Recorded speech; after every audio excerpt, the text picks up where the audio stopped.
What's going on, everyone? Back with another episode of GW Recap. I'm your host, Cardell Dudley, and as you can see, George Washington dropped their third straight to LaSalle, 80-70. Darren Buchanan led the way for GW with 24 points, 12 rebounds, 2 steals. James Bishop, both added 17 points, 4 assists, 3 rebounds. Jacoy Hutchinson came off the bench with 10 points to help pace the Revolutionaries. On the LaSalle side, Khalil Brantley finished with 20 points, 8 rebounds.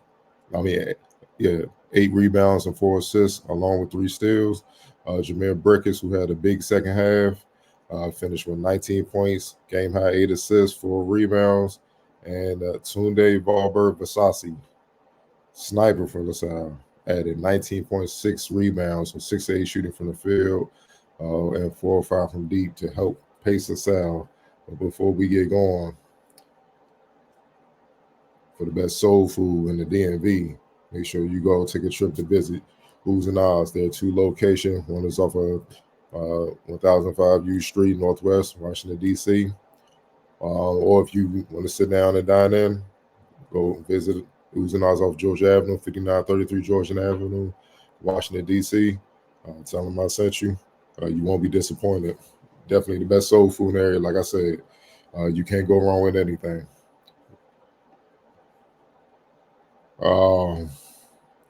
I can get very technical. I can go in detail. I can create something to sound all, highly analytical or whatnot. But the real, the bottom line is GW lost the game because they couldn't make shots and they couldn't stop LaSalle's deadly backcourt of Khalil Brantley and Jhamir, Brickus. It's as simple as that. That's just what it came down to. For whatever reason, this is just one of those games where GW came into tonight's game leading the 8-10 in scoring. They couldn't get it done. They couldn't find the basket. Like, everything was in and out. The only one who could score was Darren Buchanan Jr. He finished with 8-18. And James Bishop, he was 7-17, but he had his struggles for the most part. In the first half, GW shot 37% from the field. You was like, okay, and 20% from deep. You like, okay. Second half, they'll warm up. Seen this happen before, but it didn't happen. Second half, they shot the exact same percentage, 37.5%, and shot even worse from deep. They shot 12% from deep. The good news is they made more free throws and whatnot, but that was them pressing at the end, trying to find a way to score and get stops to cut the deficit. But, it just wasn't to be. And for the game, they shot 37% from the field, 60% from deep, 3 of 18 from deep, and 79% from the free throw line on 19-14. Meanwhile, LaSalle, they're by their dynamic backcourt, as well as Tunde Valberg-Vasasi, who's big for them. I'm going to talk about him in a little bit. They shot 49% for the game from the field, 52% from deep, and they shot 76% from the line. The George Washington won a rebounding battle, 38-37.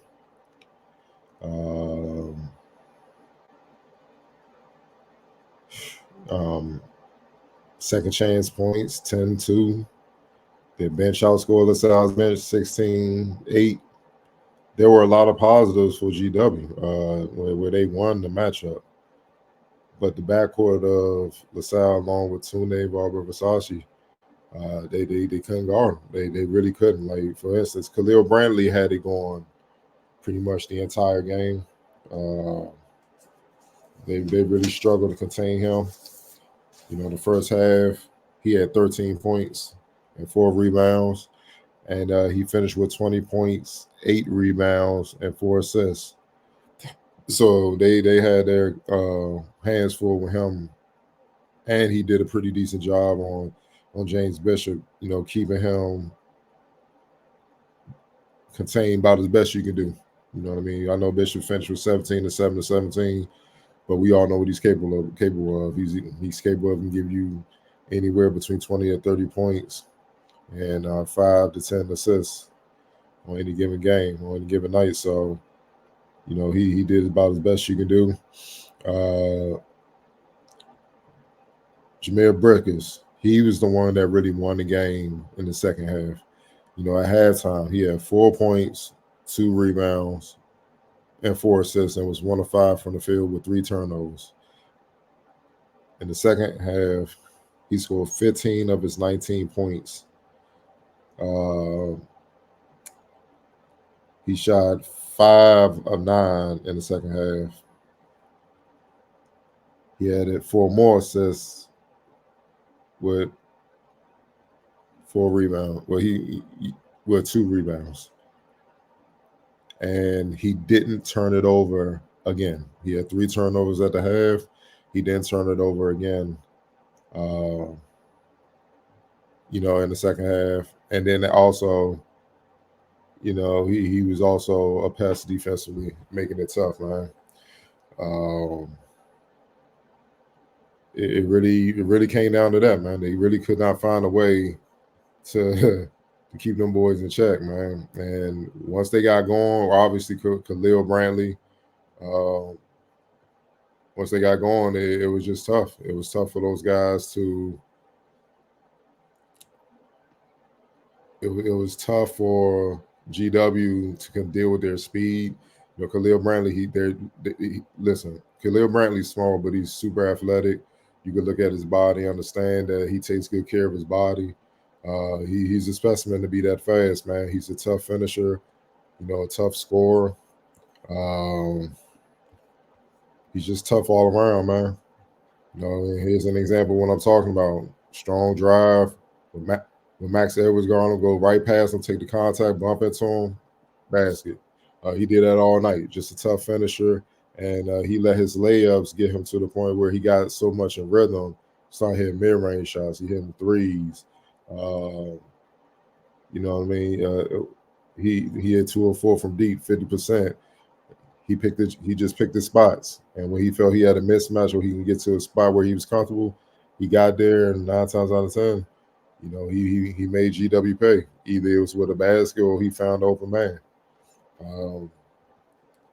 It was tough it was just a tough night for GW. You know what I mean? And that's uncharacteristic. Normally, they'll find a way to get going offensively. Normally they'll find a way to with their guards.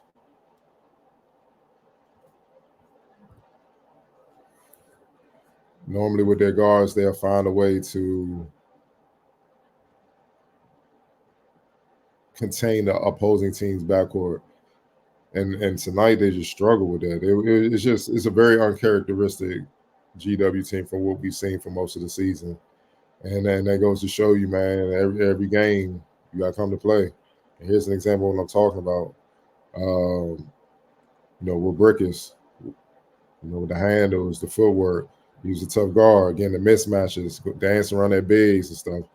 Normally you'll see GW's team defense corral guards and make them either pass it back out or force them into a tough shot. Between Brickus and Khalil Brantley, they was getting free. Time and time again, and making life tough for the Colonials, and with their ball handling, their shiftiness, their speed, and both of them are great at the 3 speed. And for those that may not understand what the 3 speed is, this is where you go from slow to fastest, and you mix up the combination of speeds to throw your defender off. That's basically what he was doing here. He accelerated with the crossover, slowed it down with the pivots, then accelerated again into the layup, and then displaying his footwork, but also utilizing his different variations of speed, and work time and time again, and throughout the game. But for Brickus, definitely in the second half more so. But they weren't alone. They weren't alone, man. If those two wasn't going to work, man. Tune Valberg Versace, he had it going. and it was no getting around that, man. He was the X factor in the game. You gotta give credit where it's due.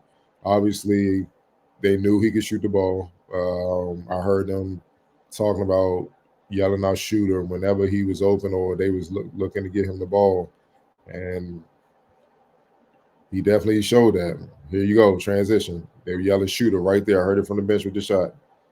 GW made a mistake. They're focusing on the ball, then jump out there, recover, then close out airspace enough, and made him pay. Made him pay all night. He shot lights out, 6 or 8 from the field, 4 or 5 from deep. He made him hurt. And with him hitting deep threes and hitting jumpers from all over the floor, it made it hard for the defender to come and help. And that's when Khalil, Brantley, and Jhamir Brickus, he took full advantage and with the extra space and broke down their opponents at will. And they did a lot of damage, between those three. Between those three players, they had 58 of LaSalle's 80 points between those three players. So when they Wahlberg, Versace was hitting the three, Jhamir Brickus, and Khalil Brandon.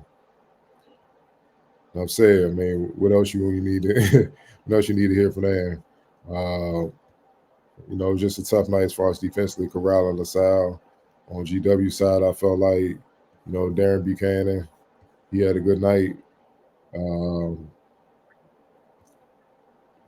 He always seems to find a mismatch whenever they play. Like I said, that's what makes him special. You throw a big on him, he's too quick, too skilled. If you throw a small on him, he's just gonna bully him, go right past him. Here's a big time dump, going past the wing, leading him left. See how explosive he is. One dribble, crossover. He's at the rim, dunking it. He's at the rim, dunking it, man. Just a big time play from him. He was huge, man. He was the one guy that did his damage, and he tried to elevate his game to help GW get over the hump, man. He 24 points, game high 24 points, game high 12 rebounds, man, with 2 steals, 3 assists, 8-18 from the field, 8 to 10, man. He had another monster night. You know what I'm saying? It's as simple as that, man. In 37 minutes, he was big time. He was one of the few bright spots for GW on this night.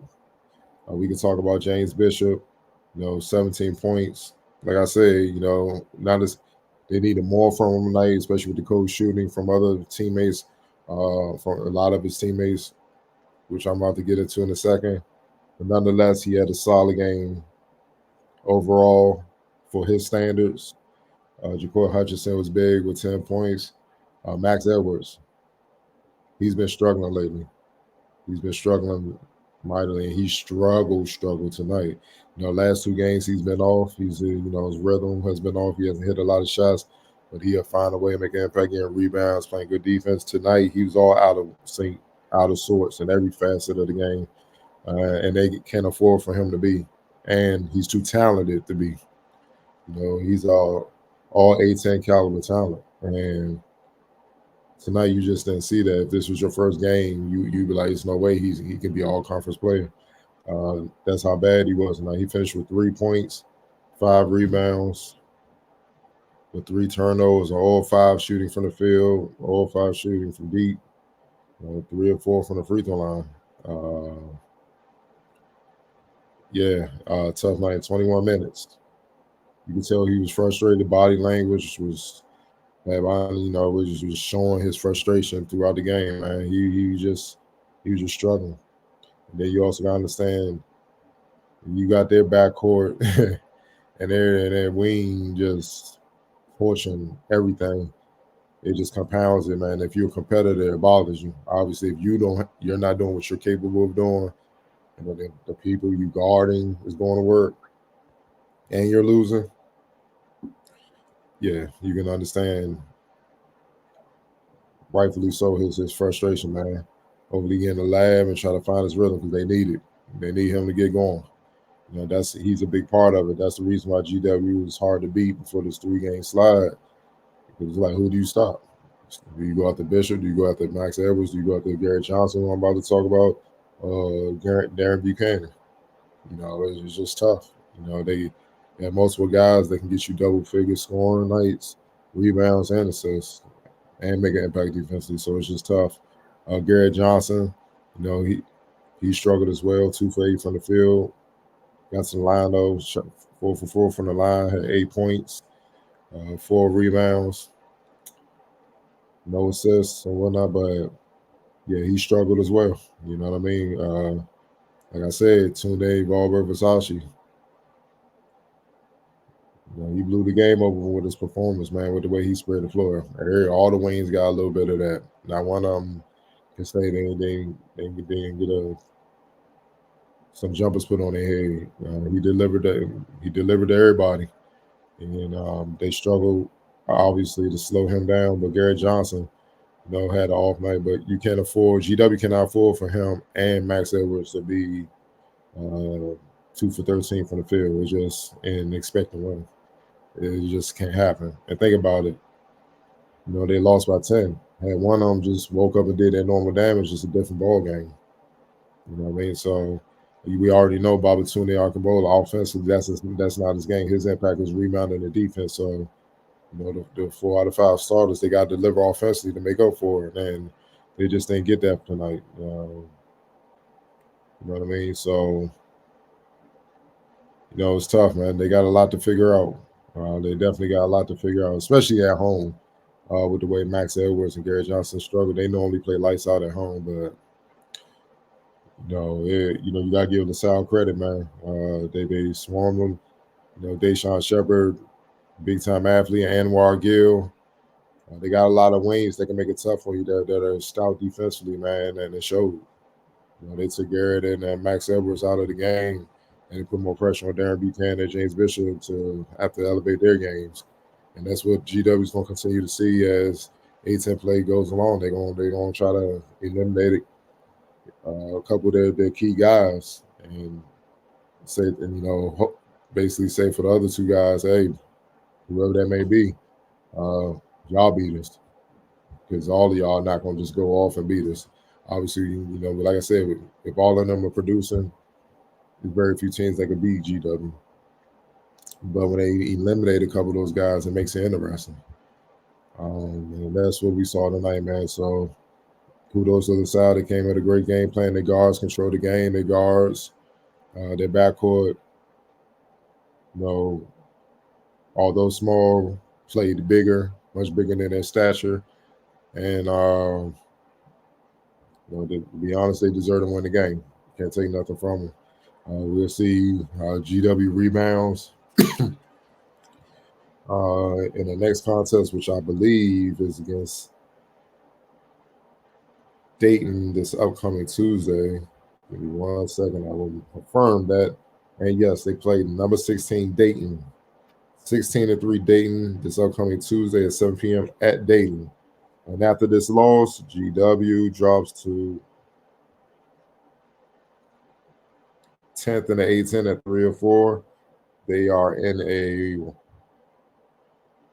5-way tie at 3-4. With St. Joe's, Fordham, St. Bonaventure, and Rhode Island.